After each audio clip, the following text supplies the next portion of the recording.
Hai guys, hari ini saya akan share mengenai analisa Elliott Wave Bitcoin dan beberapa on-chain analisis juga kira-kira posisi Bitcoin itu sedang berada di mana. Nama saya Kelby dan saya akan menyajikan informasi seputar technical, fundamental, dan on-chain analisis untuk kita sekalian. Tonton video ini sampai akhir agar informasinya lengkap dan bermanfaat. Seperti biasa kita akan lihat di harga Bitcoin time frame daily, di mana kita lihat bahwa kemarin itu dia terjadi bounce daripada garis support ini, garis 38.000, dan sekarang dia turun dari 40.000 sampai ke 38.900-an. Pada dasarnya ini sebenarnya dia masih sideways aja ya. Jadi tidak ada pergerakan harga yang terlalu berarti selama beberapa minggu kemarin. Masih di daerah rentang 35.000 sampai 45.000-an. Di mana target selanjutnya untuk target jangka pendek adalah dia harus menembus 40.500 agar bisa naik lagi dan berusaha menembus 43.000-an. Untuk RSI-nya sendiri ini kemarin sempat turun ke bawah dari garis supportnya dan sekarang sudah berada di atas lagi. Kita lihat ya, jadi kita bisa lihat juga ini kalau misalnya di garis tarik supportnya itu dia fake out ke bawah. Sedangkan untuk MACD-nya ini memiliki kira-kira akan cross ke atas dalam hari ini atau besok jika tidak ada halangan yang berarti. Kalau kita lihat di sudut pandang yang lainnya, masih berada di pola ascending triangle yang merah ini. Jadi di mana low-nya itu semakin tinggi, dan untuk pola kecilnya itu adalah daripada garis biru ini. Sekarang dia sedang membentuk pola symmetrical triangle, di mana ini merupakan pola yang netral, jadi tidak ada bias ke bull atau ke bear-nya. Jadi harus menunggu apakah dia breakout ke atas atau breakout ke bawah. Kita lihat bahwa kemarin dia bounce daripada garis support yang layer kedua ini, dan kembali lagi masuk ke pola besarnya, yaitu ascending triangle ini. Di mana berarti yang kemarin itu merupakan semacam fake out. Ya.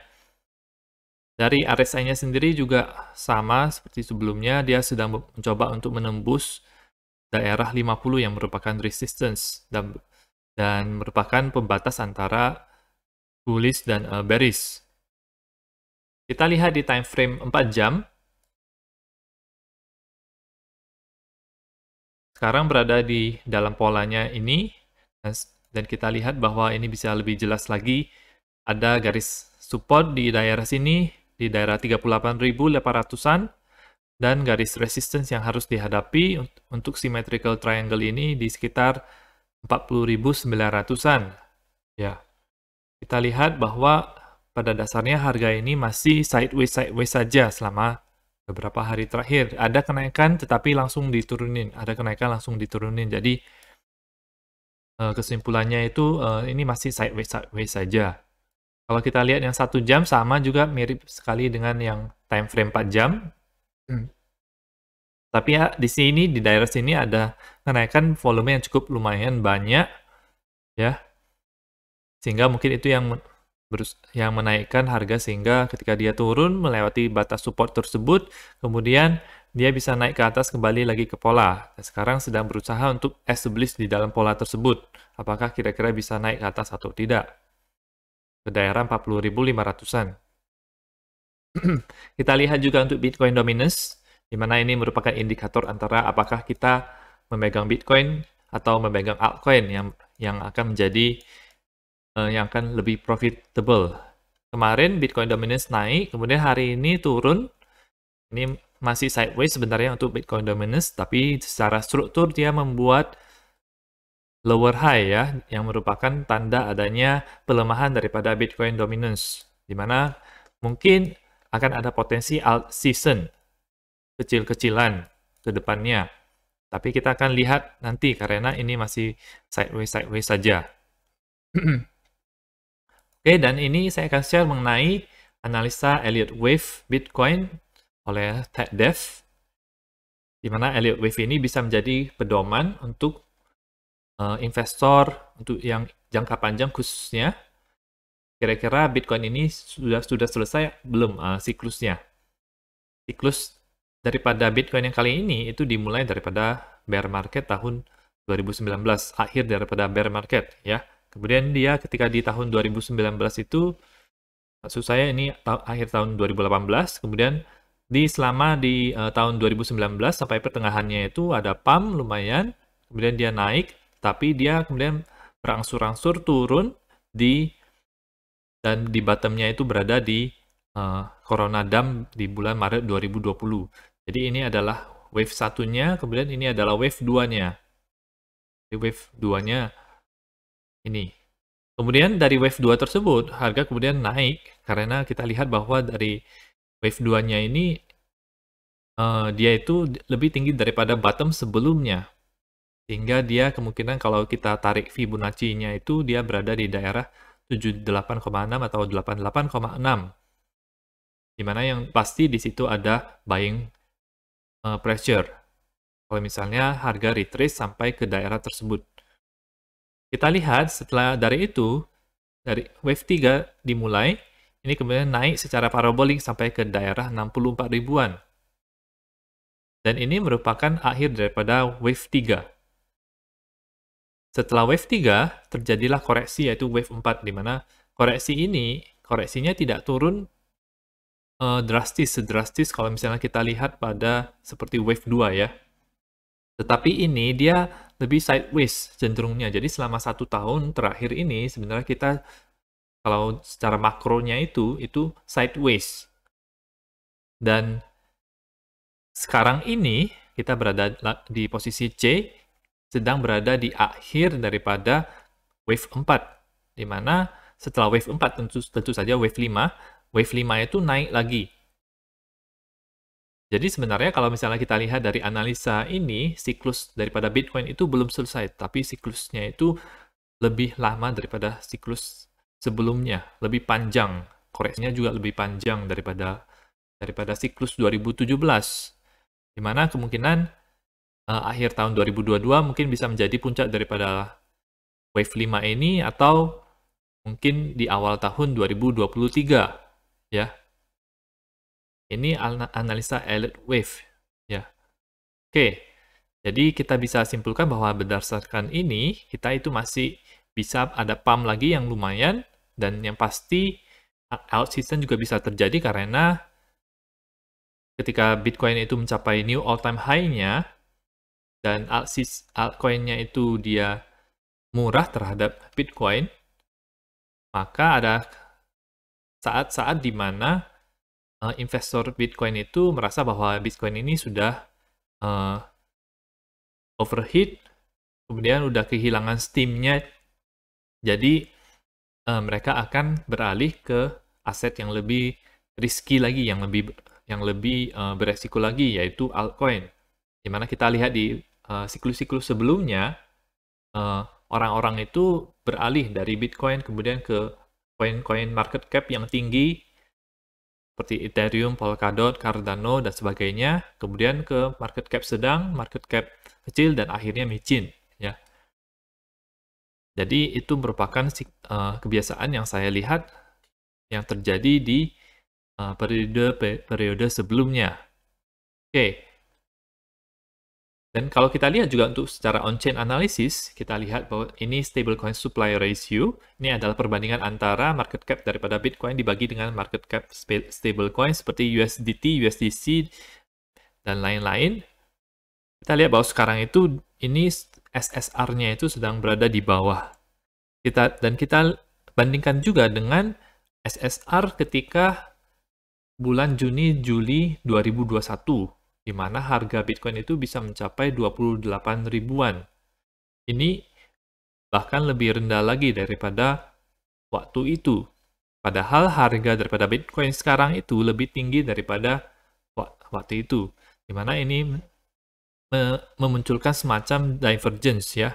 Jadi harganya naik tetapi SSR-nya itu turun. Ini menyatakan kalau buying pressure-nya untuk yang buying energi yang tersimpan untuk membeli Bitcoin itu lebih kuat daripada di masa-masa sebelumnya, ya. Jadi ini ada energi yang distort di simpan yang cukup banyak yang bisa mempump Bitcoin tiba-tiba ya. Jadi ini sebenarnya belum dirilis, belum dikeluarkan. Sebenarnya kalau kita lihat dari price action daripada Bitcoin belum dikeluarkan. Harga Bitcoin masih gitu-gitu aja. Kalau naik dia diturunin. Tapi ini orang-orang masih simpen stablecoin kebanyakan ya. Berarti kondisinya itu mirip sekali dengan ini dan kita lihat bahwa secara historis setelah terjadi ini harga tersebut akan naik dan seterusnya. Kemudian kita lihat illiquid supply, di mana ini merupakan supply yang illiquid, tidak liquid, jadi tidak ada di exchange.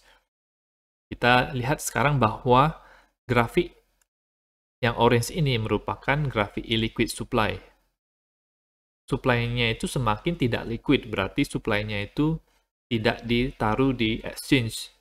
Yang mana ini merupakan hal yang baik karena kalau misalnya supply itu banyak di exchange, berarti lebih gampang untuk dijual oleh investor atau whale ya.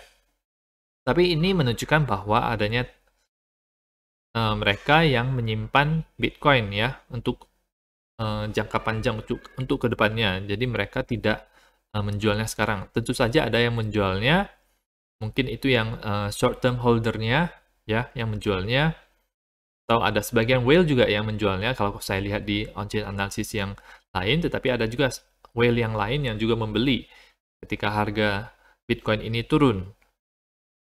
Kita lihat bahwa setelah terjadi, kita lihat kalau di siklus 2017 itu sampai di puncaknya juga ini illiquid supply itu masih naik gitu. Jadi merupakan pertanda yang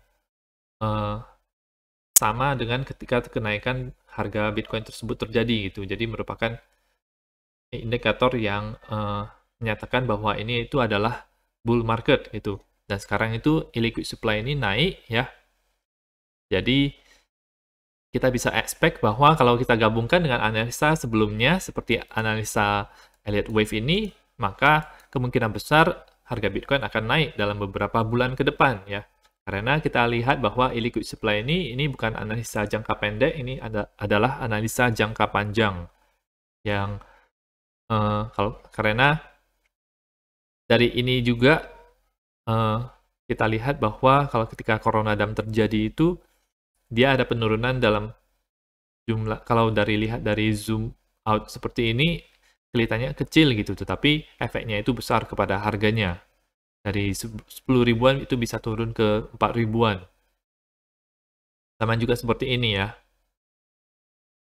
Oke, ini untuk illiquid supply, jadi lebih cocok untuk jangka panjang. Dan ini adalah Bitcoin top and floor array. Jadi adalah perpaduan antara beberapa indikator yang menaruh top dan floor daripada harga Bitcoin. Di mana harga sekarang itu adalah dia berada menyentuh daerah floor-nya itu. Berarti sekarang harga Bitcoin berada di bottom. Ya. Puncaknya di mana? Puncaknya adalah di daerah ini. Dan sudah berhasil memprediksi puncak di tahun 2017, 2019 juga, dan 2021. 2014, 2013, dan di 2011 ini. Puncak-puncaknya itu kelihatan ya, jelas oleh top array ini. Berarti kalau misalnya ini sekarang ini berada di floor array, ini adalah masa-masa di mana investor itu boleh DCA karena sekarang itu risk ke bawahnya itu lebih kecil dibandingkan dengan kalau misalnya kita beli di atas. Jadi kalau kita bisa simpulkan daripada on-chain analysis ini, itu sebenarnya Bitcoin itu lagi di bottom. Ya.